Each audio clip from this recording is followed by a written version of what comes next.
داري يا نور هدايا أسري فيك للغاية أتلو الآية والآية.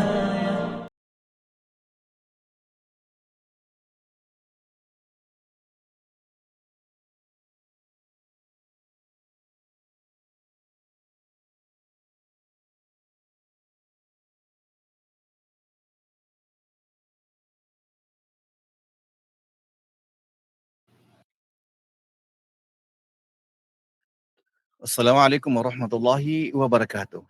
Mga minamahal kong kapatid sa Islam, alhamdulillah. Tayo muling pinagpala ni Allah Subhanahu wa Ta'ala na makadalo sa isa na namang isa na naman gabi ng kaalaman, pagpapakumbaba at pagninilay sa landas ng Islam. Ngayong gabi ay hindi ordinaryo.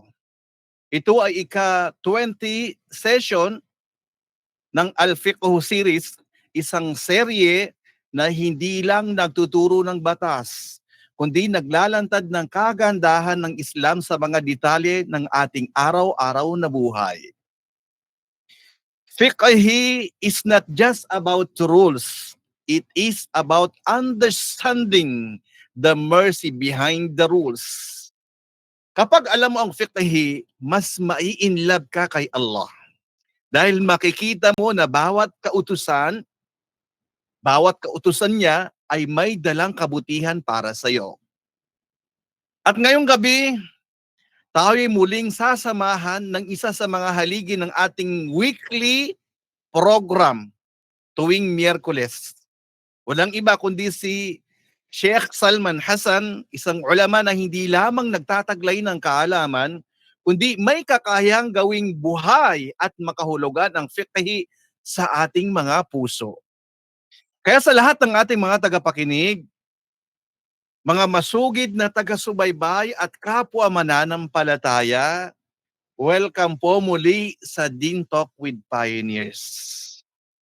Bilang pagsisimula ng ating programa, atin pong bigyang daan ang napiling talata mula sa banal na Quran. Inaanyayahan ko po ang ating kapatid na si Saidali Battalion upang iparinig sa atin ang mga salita ni Allah Subhanahu wa Ta'ala. فَلْيَتَفَضَّلْ مَشْكُورًا مَأْجُورًا.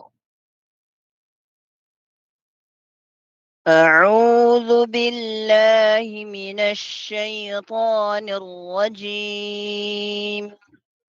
بسم الله الرحمن الرحيم. ألهاكم التكاثر حتى زرتم المقابر كلا سوف تعلمون ثم كلا سوف تعلمون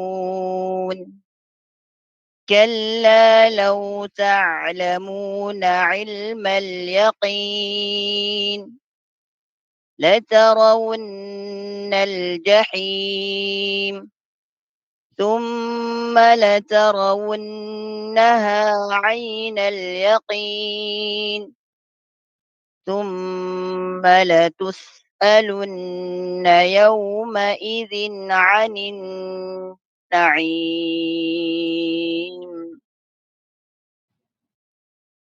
Subhanallah. Tunay na ang Quran ay pundasyon ng ating pananampalataya. At ang fiqh ay ang pagsasabuhay ng Quran sa ating pang-araw-araw na gawain. Mga kapatid sa Islam, ang ating tagapagsalita ngayong gabi ay isa sa mga regular nating kasama tuwing Miyerkules. Siya hindi lamang tagapagturo ng fiqh, kundi tagagabay sa kung paano natin isasabuhay ang mga batas ni Allah ng may husay, may puso at may takwa. Siya po ay walang iba kundi si Sheikh Salman Hassan, isang guro na hindi lamang nagpapaliwanag ng masalimuot na mga rulings, kundi gumagabay sa atin upang mas mahalin ang pagsunod sa Islam. Ang tunay na layunin ng fiqhi ay hindi para gawing mahirap ang buhay, kundi para gawing mas malinaw ang landas ng pagsunod kay Allah. Fiqhi teaches us not just how to act, but how to obey with love and how to live with purpose. Mga kapatid, ating bigyang pugay at taimtim na pakinggan ng ating mahal na Sheikh Salman Hassan, falyatafaddal mashkuran ma'jura. Assalamualaikum warahmatullahi wabarakatuh. Pagpasensyaan na at nasa labas po ako, pauwi pa po ako sa dahil alam natin na mahalaga ang mga oras dito. Ngayon, kahit nasaan tayo, habang mayroon tayong wifi ay babahagi tayo ng kaalaman. Anyway, alhamdulillah, nahmaduhu wa nasta'inuhu wa nastaghfiruh wa na'udzu billahi min shururi anfusina wa min sayyiati a'malina. May yahdihillahu fala mudilla lahu wa may yudlil fala hadiya lahu. Asyhadu an la ilaha illallah wahdahu la syarika lahu wa asyhadu anna Muhammadan abduhu wa rasuluhu. Una sa lahat, ang papuri at salamat ay para lamang sa Allah at ang pagpapala at kapayapaan sa ating mahal na propeta na si Propeta Muhammad sallallahu alaihi wasallam. Dalangin natin sa Allah subhanahu wa ta'ala na gabayan niya tayo at dagdagan ng kaalaman, lalo na sa kaalaman sa pananampalatayang Islam. Inshallah, bilang pagpapatuloy ng ating tinatalakay sa kitab na Mulakhas al-Fiqhi ni Sheikh Saleh Al-Fawzan rahimahullah ta'ala, ngayong hapon sa gitnang silangan at gabi sa ating bansang sinilangan ay ipagpapatuloy natin ang ating tinatalakay tungkol sa kitab na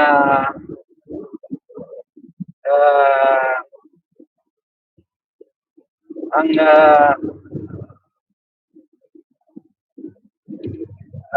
tawag ito ang Kitabus Salah, at tayo ay nasa syurut as-salah, mga kondisyon ng salah, at natalakay natin ang mga iba pang kondisyon ng salah. Kabilang dito na ating huling tinalakay ay ang tawag dito yung tinatawag natin na satrul aurat, ang pagtatakip ng tawag dito ng aurat ng babae at ng lalaki. At inshallah, ngayong satrul aurat, ito ay pagtatakip ng aurat ng babae at lalaki. At ngayong hapon inshallah, ang ating tatalakayin ay ang pangatlo ng kondisyon ng salah. Ito ang tinatawag na syartu thalis, na ito ang ijtinabun najasa. Ito ay ang pagtanggal ng karumihan o pagtatanggal ng karumihan, o ano yung paraan ng pagtatanggal ng karumihan. So, gaya ng binanggit ng ating mga ulama tungkol dito, na sinabi ni Sheikh Saleh Al-Fawzan rahimahullah ta'ala, ang kabilangan niya sa mga kondisyon ng pagdarasal o ng sala ay ang pagtanggal natin ng karumihan o pagtatanggal ng karumihan, na kung saan dapat na tayo ay lumayo sa mga karumihan. Ang siya na Muslim na magsasala ay dapat na siya ay lumayo sa karumihan at gayon din nalinisin ito ng maigi kung ano man ang dumikit na karumihan sa kaniyang sarili, mula sa kaniyang katawan, sa kaniyang pananamit at sa lugar kung saan niya itatayo ang kaniyang sala. So sinabi ng ating ni Sheikh Saleh Al-Fawzan rahimahullah ta'ala na ang najasa, ang karumihan, ito ay isang tiyak anya na uri ng dumi na kung saan pumipigil sa tao para sa kaniyang pagdarasal, tulad ng halimbawa ng almayita, yung patay na hayop, dugo ng rigla, at ang al-khamr, yung alak, ang al-bawl, at saka yung ihi at ang dumi. So, itong mga bagay na ito na binanggit natin ay kabilang sa nakakarumi sa katawan o di kaya sa tawag dito, sa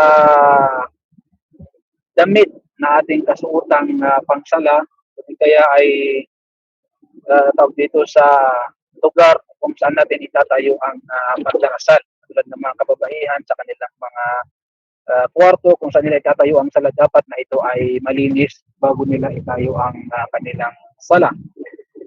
So, ganoon ang sinabi ng Allah subhanahu wa ta'ala sa maluwalhaging Quran sa surah Al-Mudaththir. Sabi ng Allah, wa thiyabaka fatahhir, ibig sabihin at linisin mo ang iyong kasuotan mula sa mga maruruming bagay. Sinabi ng Allah subhanahu wa ta'ala. So, ayon kay Ibn Sirin, na ang tinutukoy daw dito ay tawag dito exilha bilma, ibig sabihin na hugasan ito sa pamagitan ng tubig. At diyon din na sinabi rin ng Rasulullah sallallahu alaihi wasallam na sabi nito, istansihu min al-bawl fa inna 'amata 'adab al-qabr minhu. Ibig sabihin na linisin mo niya ang iyong sarili mula sa ihi o di kaya ay lumayo mula sa tilamsik ng ihi, sapagkat ang karamihan na pinahihirapan sa libingan niya ay nagmumula dito sa bagay na ito o sa pangyayaring ito. Sabihin ay karamihan na pinarurusahan sa kanyang libingan ay dahil sa hindi paglilinis ng kanilang sarili pagkatapos umihi o di kaya at hindi pag-iingat na matalsikan ng kanilang ihi. So yun, balik lang ako saglit. Mawala yung wifi ko at babalik lang ako inshallah. Standby lang po kayo.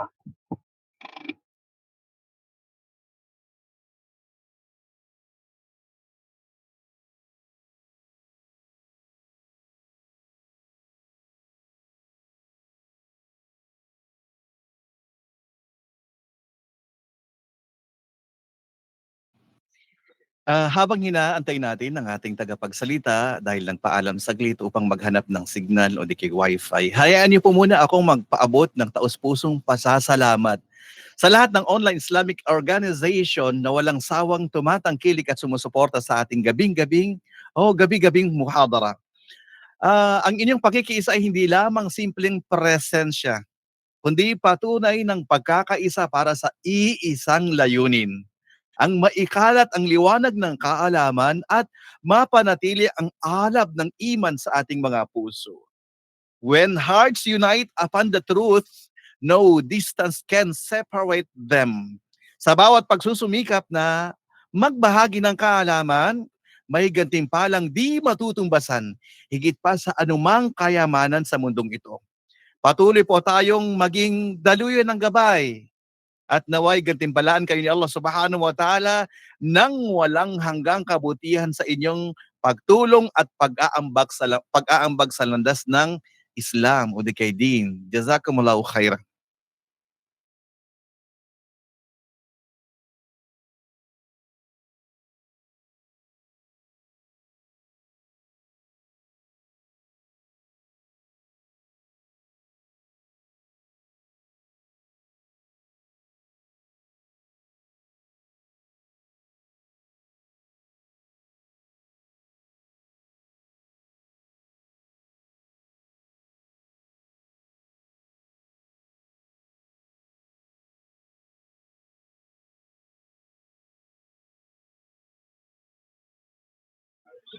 Okay, assalamualaikum. Dinig po ba ako ng maayos? Naam, Sheikh, wide and clear. So, yan. Mabako sa office. So, bilang pagpapatuloy po, mga kapatid sa pananampalataya, gayan ng binanggit natin na doon sa sinabi ng Rasulullah sallallahu alaihi wasallam, istanzihu min al-bawl fa inna 'ammata 'adab al-qabr minhu. Ibig sabihin na kinakailangan tayo ay maglinis o lumayo mula sa tilamsik ng ihi sapagkat ang karamihan anya na pinahirapan sa libingan ay nagmumula dito sa tilamsik ng ihi o hindi pag-iingat na matalsikan ng ihi. Gayon din na binanggit din ng Rasulullah sallallahu alaihi wasallam, binanggit din dito ni Sheikh Saleh Al-Fawzan rahimahullah ta'ala dito sa aya na ito, dito sa hadith na ito.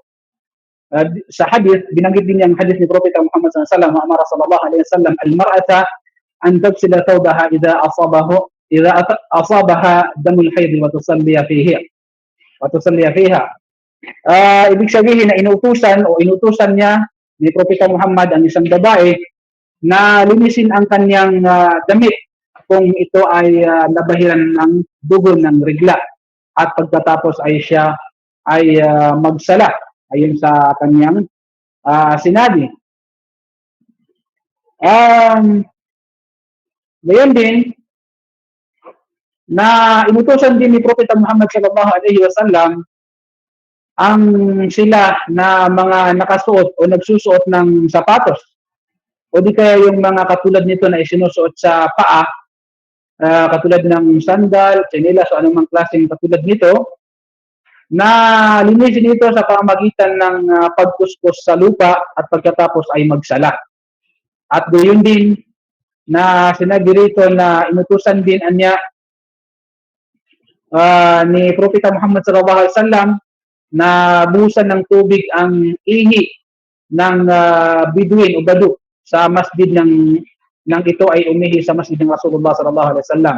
Kung maalala nyo yung hadith na binanggit ng Rasulullah sallallahu alaihi wasallam, kinuwento ng Rasulullah sallallahu alaihi wasallam o sinabi ng Rasulullah sallallahu alaihi wasallam sa panahon niyan na mayroong isang Badu na umihi sa loob ng masjid ni Propeta Muhammad sallallahu alaihi wasallam at pagkatapos nito gustong saktan ng mga ng mga sahaba ang Badu na ito sa kanyang ginawa sapagkat mismo sa loob ng masjid ni Propeta Muhammad umihi ang Badung ito at sinabi ni Propeta Muhammad na hayaan siya at hindi lang yun bagkus ang sinabi ng Rasulullah SAW pagkatapos niyang umihi, inutusan niya ang mga sahaba na buhusan ang ihi na o buhusan ng tubig ang ihi ng Badu sa loob ng masjid ni Propeta Muhammad sallallahu alaihi wasallam. So, gayon din mga kapatid sa pananampalataya, mayroon iba pang mga katibayan na nagpapahiwatig ng pagtanggal ng karumihan. Ang sala, alalahanin natin, ay walang bisa o hindi magiging tama o hindi matatanggap ang sala kung ang karumihan ay naroroon sa katawan, sa damit, o lugar kung saan siya magsasala. Kung saan tayo magsasala. So, ibig sabihin, ang ating sala ay hindi matatanggap kapag mayroon tayong dumi na ganong klaseng dumi. Sinabi ng ating mga ulama, lalo na si Sheikh Saleh Al-Fawzan, rahimahullahu ta'ala.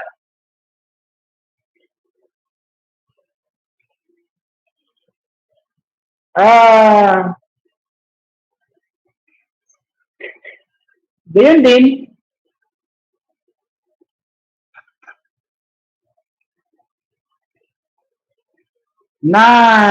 at gayon din sabi niya, kung ang magsasalaan niya na may dalang bagay na naglalaman ng karumihan, ay dapat na ito ay linisin kapag dalan niya mismo yung yung bagay at dapat na ito ay kanyang linisin bago siya magsala. Kaya sinabi nito, وَمَنْ رَأَى عَلَيْهَا نَجَاسَةً بَعْدَ الصَّلَاةِ وَلَا يَدْرِي مَتَى حَدَثَتْ فَصَلَاتُهُ صَحِيحَةٌ. Tungkol naman sa bagay na ito, nasabi niya kung ang isang tao halimbawa ay nakakita ng karumihan sa kanyang sarili, pagkatapos magsala, halimbawa nakita mo na mayroong palang dumi yung damit mo, hindi kayo yung lugar na sasalahan mo, at nakita mo ito pagkatapos mo magsala, at hindi ito alam kung kailan ito nangyari, ang kanyang sala ay tama o tanggap ang kanyang sala. Hindi na niya kailangan ulitin ang kanyang sala.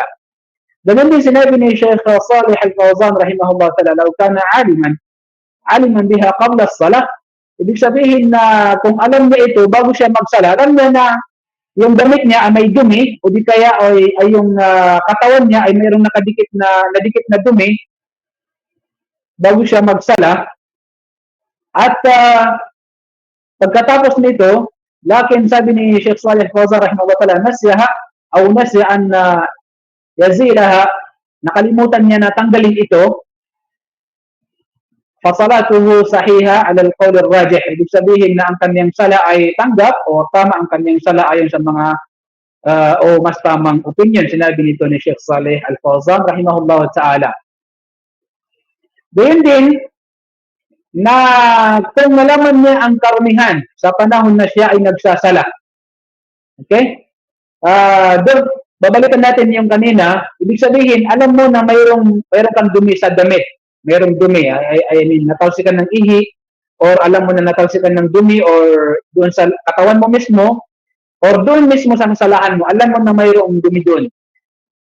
Tapos, nakalimutan mo na mayroon palang dumi doon at nakapagsala ka.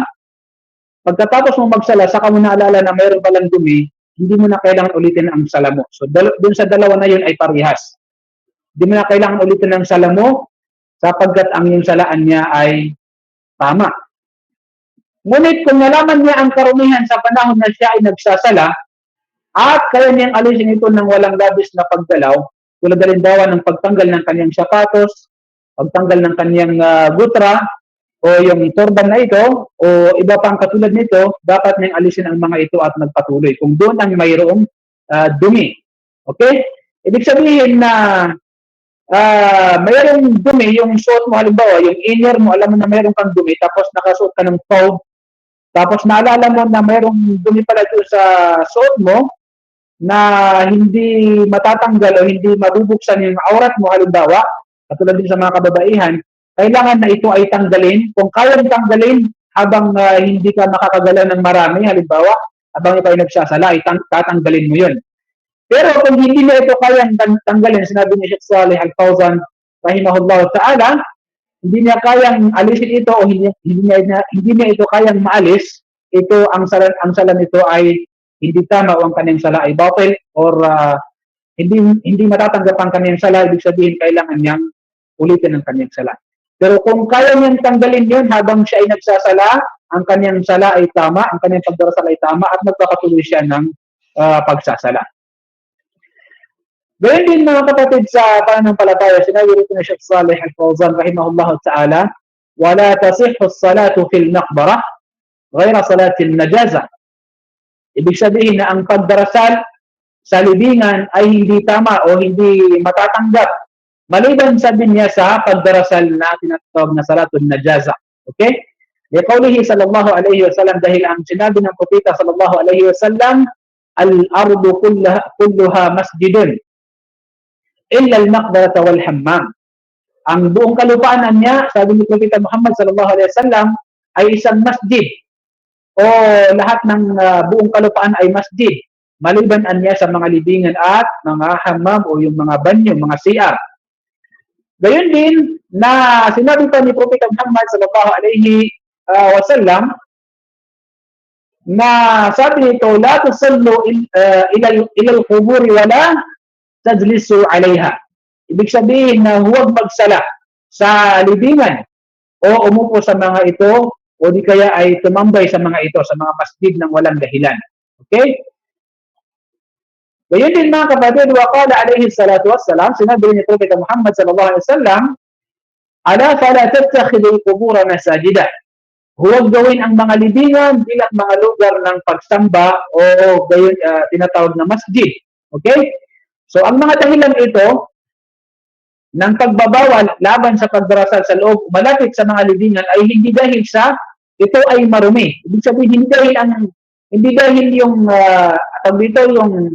hindi tinutukoy dito na ang mga libingan ay marumi, bagkus ay ito ay takot sa paggalang sa kanila at takot na gawin sila bilang mga Diyos-Diyosan. Sinabi ni Sheikh Saleh Al-Fawzan rahimahullahu ta'ala, sa kadahilanan na ang takot dito sa kanila ay dahil upang maiwasan ang pagsamba sa mga namatay doon sa mga libingan na yan. Kaya pinagbabawal na magsala doon maliban sa salatul janazah. So maliban din sa pagdarasal ng janazah, mga kapatid sa pananampalataya, dahil ito ay maaaring isagawa sa libingan.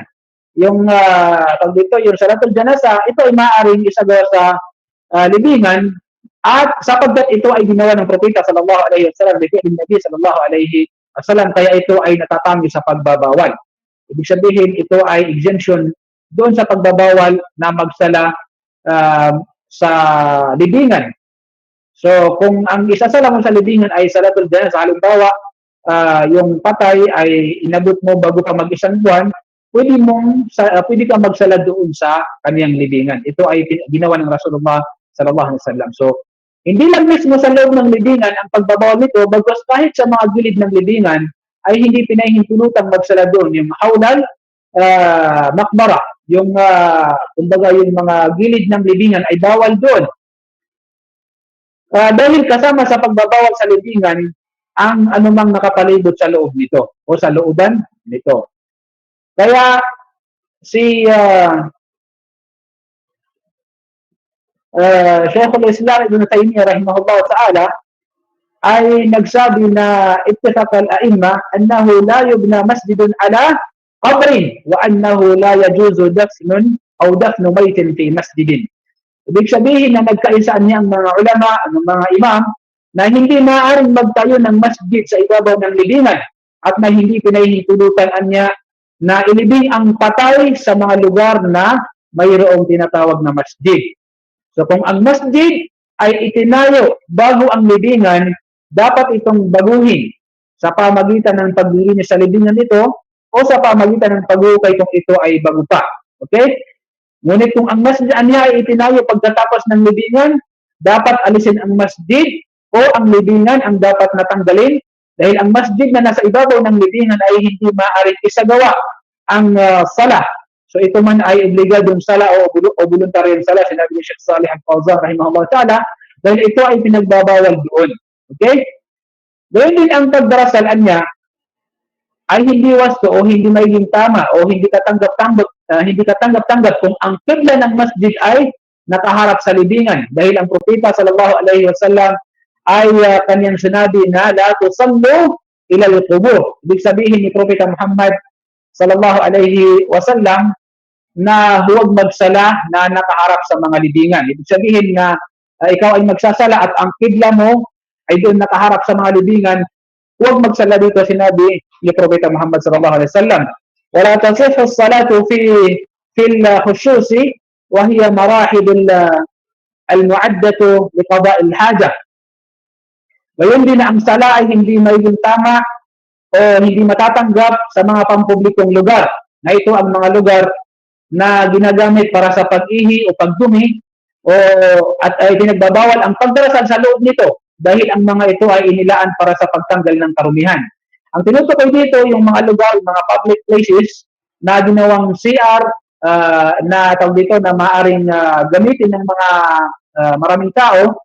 So ito ay pinagbabawal na dito ay magsala o sa malapit dito dahil ito ay inilaan, sinabi nito, upang sa gayon ay magtanggal dito ng dumi.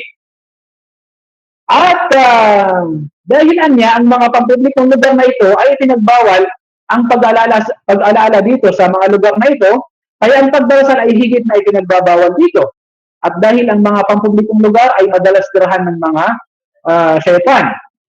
Gayon din, ang pagsasala sa banyo ay hindi rin tanggap na ito ang lugar, yung pagsasala sa loob ng CR ay hindi rin tanggap o hindi matatanggap ang sala ng tao.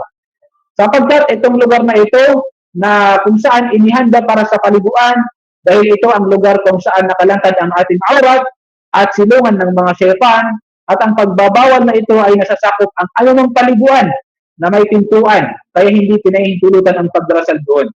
Yung mga paliguan, either ito ay public na paliguan or private na paliguan, bawal po ang magsala rito sapagkat ang bagay na ito ay alam natin na tayo ay naguhubad dito. So, at saka ito ay silungan ng mga syaitan, kaya pinagbabawal na ito ay pagsalhan o magsala dito sa lugar na ito. Gayun din, hindi rin matatanggap ang sala sa mga kulungan ng kamilyo, kung saan ang mga kamilyo ay dito naninirahan at sumisilong. Kaya sinabi ni Asyukh Taqiyuddin na sabi nito, "Nuhiya an as-salati fi a'faniha li'annaha ma'wa asy-syayatin kama nuhiya an as-salati fil hammam li'annahu ma'wa asy-syayatin wa innahu ma'wa al-arwah al-khabitha ahaqqu bi anna tujtanibu as-salatu fihi." Sabi niya na sabi nito ni Sheikhul Islam, I mean Sheikh Taqiyuddin, ang pagdarasal niya ay pinagbabawal sa mga kulungan ng kamilyo dahil ang mga ito ay silungan ng mga syaitan, tulad ng pagbabawal ng pagdarasal sa banyo dahil ito ay silungan ng mga syaitan. Tunay na ang isang lugar kung saan naninirahan ang mga masasamang espiritu ay higit na karapat-dapat na iwasan dahil pinawalang bisa nito ang sala. At hindi rin kaaya-aya, mga kapatid sa pananampalataya, ang pagdarasal sa lugar kung saan may mga larawan. So ito ay paalalahanan din natin ang mga sarili natin sa bagay na ito. At tukrahu salatu fi makanin bihi tasawir o tasawirun. قال الإمام ابن القيم رحمه الله تعالى وهو أحق بالكراهة من الصلاة في الحمام. Hindi kaaya-ayaan niya ang pagdarasal sa lugar kung saan may mga picture, may mga larawan. Sa harap nito halimbawa, sapagkat si Imam Ibn al-Qayyim rahimahullah ta'ala ay nagsabi na ito ay higit na karapat-dapat na ipagbawal kaysa sa pagdarasal sa banyo, dahil ang pagbawal ng pagdarasal sa banyo ay dahil ito ay lugar na pagtanggal ng karamihan o dahil ito ay tahanan ng mga syaitan at ito ang tamang pananaw. Samantalang ang lugar na mayroong mga larawan, may mga suwar, ito ay mga lugar ng shirk o makakagawa tayo ng shirk. At karamihan sa pagtatambal ng mga naunang nasyon, tatandaan natin, una sa panahon ni Propeta Nuh alayhi salam o Propeta Nuh alayhi salam, ang una na sila ay nakapagtambal ay dahil sa mga larawan. Doon sila nagsimula sa mga larawan at gayon din sa mga libingan. Kaya mga kapatid sa pananampalataya, sinabi rito ni Sheikh Saleh Al-Fawzan rahimahullah ta'ala, ayyuhal muslim, dapat mong bigyan pansin ang iyong sala, linisan ang iyong sarili mula sa mga dumi bago mo isakatuparan ang iyong sala at iwasan ang mga lugar kung saan ipinagbabawal ang pagdarasal upang maging katanggap-tanggap ang iyong sala alinsunod sa kung ano ang itinakda ng Allah subhanahu wa ta'ala. Huwag po tayo maging maluwag, sabi ni Sheikh Saleh Al-Fawzan rahimahullah ta'ala, sa mga bagay na may mga hukom na binigay ng Allah subhanahu wa ta'ala at ng kanyang propeta na si Muhammad sallallahu alaihi wasallam, dahil yung sala ay ang haligi ng iyong relihiyon. Kapag ito ay tama, ang iyong relihiyon ay magiging tama. At kapag ito ay masira ang iyong sala, ang iyong relihiyon ay masisira kapag ang iyong sala ay nasira. Kaya dapat na ito ay pakaingatan natin. Sinabi ni Sheikh Saleh Al-Fawzan rahimahullah ta'ala, wafaqana Allahu jami'an lima fihi al-khayr wal istiqama. Naway gabayan tayo ng Allah subhanahu wa ta'ala kung ano ang mabuti at magiging matuwid. Hanggang dito na lamang insyaAllah wa akhir da'wana alhamdulillahi rabbil alamin. Assalamualaikum warahmatullahi wabarakatuh. Waalaikumsalam warahmatullahi ta'ala wabarakatuh. Subhanallah.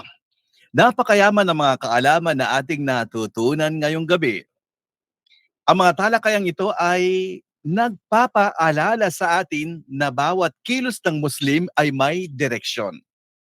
At ang fiqhi ang siyang nagbibigay linaw kung paano ito gagawin sa paraang kalugod-lugod kay Allah subhanahu wa ta'ala. Sa puntong ito mga kapatid, mga kaibigan, tayo po ay dadako sa question and answer portion. Una sa lahat, tatanungin po muna natin ang ating tagapagsalita kung siya po ba ay tumatanggap ng mga ilang mga katanungan mula sa ating mga viewers o mga nandito po sa Google Meet. Sheikh, tumatanggap po ba kayo ng mga katanungan? Inshallah po hanggat pumitin sagutin siya. Alhamdulillah, binigyang daan po natin o binibigyang daan tayo ng ating tagapagsalita upang magtanong. Para sa mga nasa Google Meet, maaari po kayo magtaas ng kamay gamit ang raise hand para po yan sa mga kalalakihan. At para naman sa mga kababaihan, mangyari po i-type na lang po ninyo diyan sa chat box ang inyong mga katanungan. Para naman sa mga nasa live stream, pakiiwan lang po inyong mga katanungan o inyong mga tanong sa comment section at aming pong babasahin ang inyong mga tanong o ihahatid po namin ang inyong mga katanungan sa ating mahal na tagapagsalita.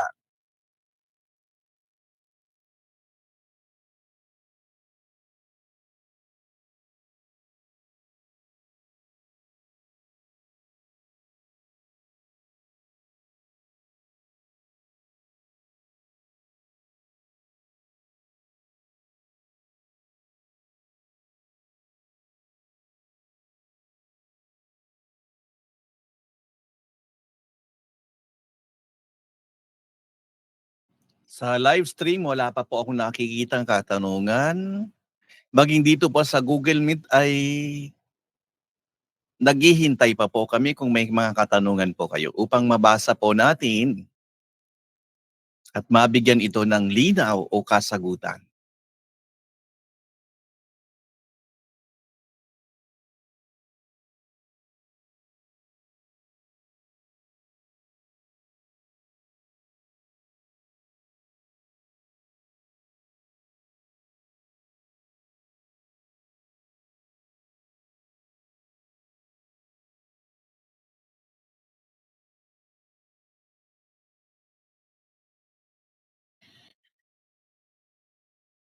Siguro, Sheikh, naging malinaw ang inyong mga diskusyon o topiko na binalangkas ngayong gabi kasi wala pong nagtatanong. Okay, may nakita ako dito. Wait lang po.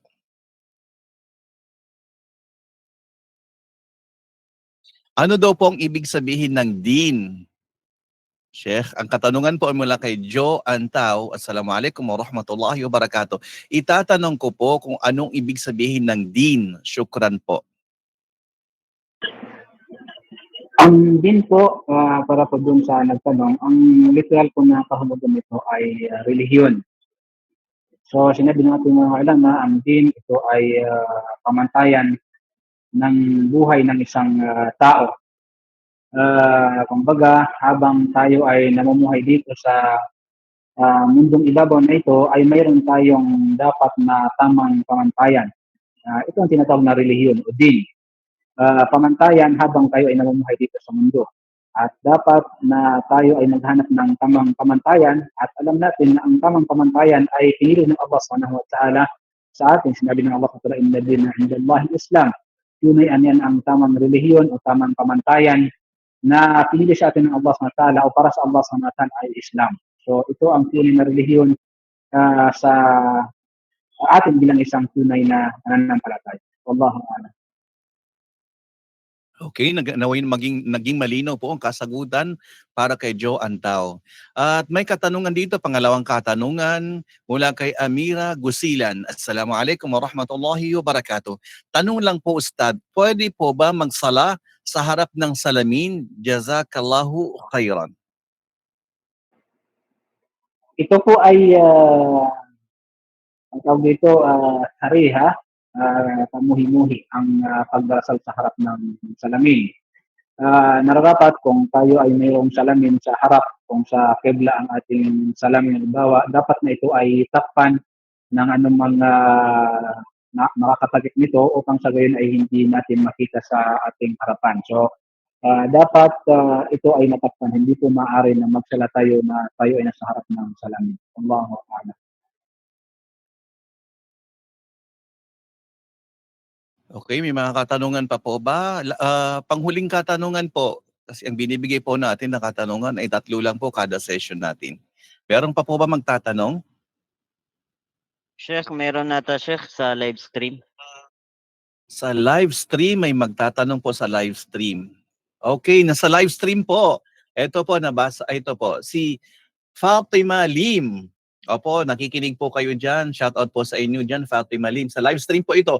Assalamualaikum. Gusto ko lang po sana malaman ano po ba magagawa ng isang Muslima during Ramadan if ever ang isang Muslima ay mayroon pang monthly period o regla. Ang katanungan po ay nasa live stream mula po kay Fatima Lim na nanonood ngayon sa ating live. Mashallah, ang babae kapag sa buwan ng Ramadan, ang ipinagbabawal lang sa kanya ay magsala at mag-ayuno sapagkat yan ang binanggit ng Rasulullah sallallahu alaihi wasallam. Pinagbabawal sa mga kababaihan na mayroong hayd ang magsala at mag-ayuno. Pero maliban dito ay hindi pinagbabawal yung patungkol sa pagsamba. Hindi pinagbabawal sa kanya magdua. Kaya dapat na siya paramihin niya ang kanyang dua, paramihin niya ang kanyang tawag dito kanyang pagbabasa ng Quran. Ay pwede rin siya magbasa ng Quran kasi natalakay natin yun sa Kitab al-Tahara na maaari siyang magbasa ng Quran, at least mayroong stopping, o di kaya ay kung memoryado niya ang mga talata mula sa Quran ay pwede siyang magbasa ng Quran, magdua sa Allah subhanahu wa ta'ala, mag-dhikr sa Allah subhanahu wa ta'ala, lahat po yan ay pinapayagan. Opo, magbigay ng sadaka. Tatandaan po natin lahat ng pagsamba sa buwan ng Ramadan para sa mga kababaihan, ang ipinagbabawal lang sa kanila ay magsala at mag-ayuno sa mga araw na mayroon silang hayd o mayroon silang menstruation o igla. Pero maliban dyan ay hindi po ito, tawag dito, pinapayagan po ito. Wallahu a'lam. Alhamdulillah, naway naging malinaw ang kasagutan po para po kay Sister Fatima Lim. Shout out po sa inyo dyan lahat. Salamat po sa panonood. Opo. Siguro hindi na po nagtatapos dahil tatlo lamang po ang tinatanggap natin mga katanungan. Jazakumullahu khairan sa lahat na nagtangkang magtanong.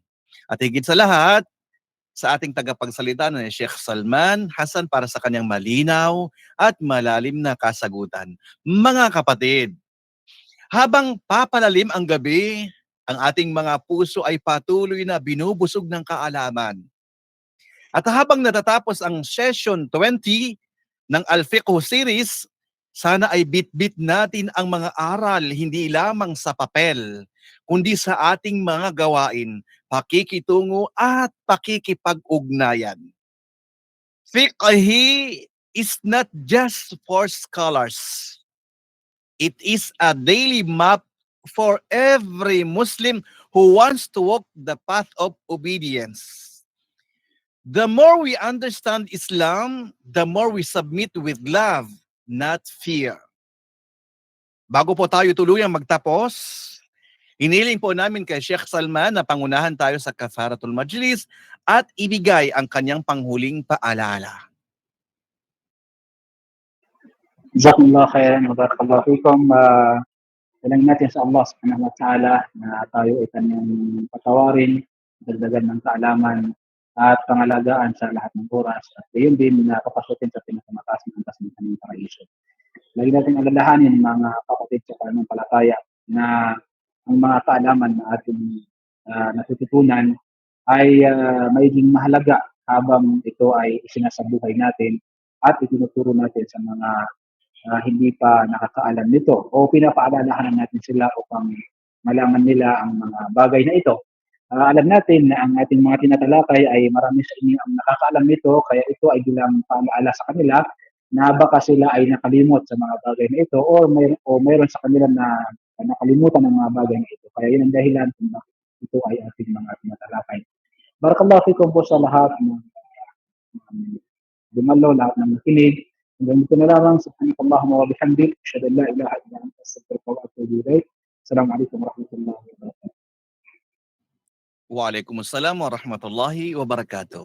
Mga kapatid sa Islam, alhamdulillah.